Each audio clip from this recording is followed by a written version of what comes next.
Hindi naman sasabihin sa bata na, uy, ikaw PLHIV, sasabihin nyo sa magulang. Anong opinion? Sige. Yung mga system ng Islam, pero may representation kasi yung kailangan makatinin yung bata. Pero ang mga back-out na concern,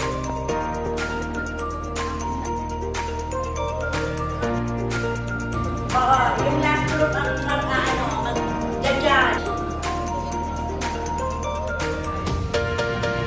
In 2 sentences, anong ginagawa mo ngayon? Currently, I'm encoding po yung mga issues and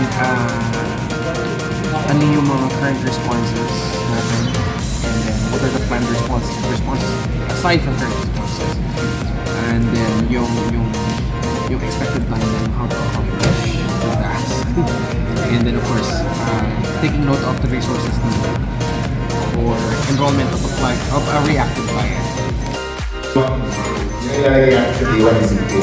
We are trying to identify all the action items that we will actually present to the national government as output of this workshop. Ang ginagawa ko ngayon ay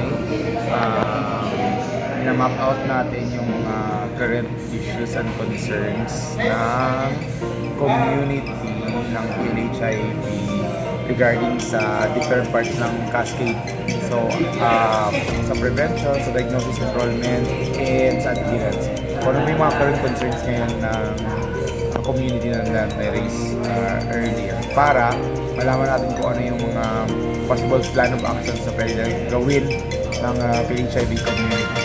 Nagawa nyo ngayon? We're on the screening and testing na action item.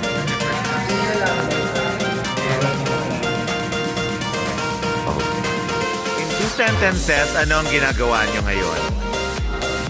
University na gumawa ng research. So, pinumpal namin yung meta cards from day 1 and day 2.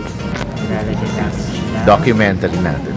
Lalagyan namin sila ng current response kung ano ginagawa ng orgs ngayon and then planned response ng Okay.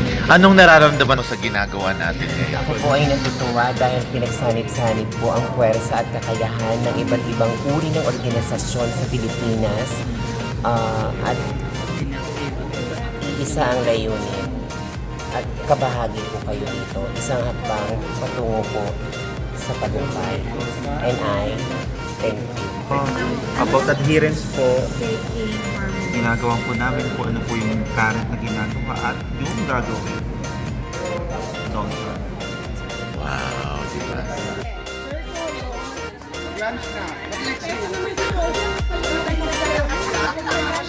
Video. Video to. hello po sa nanay ko, kumain ka ng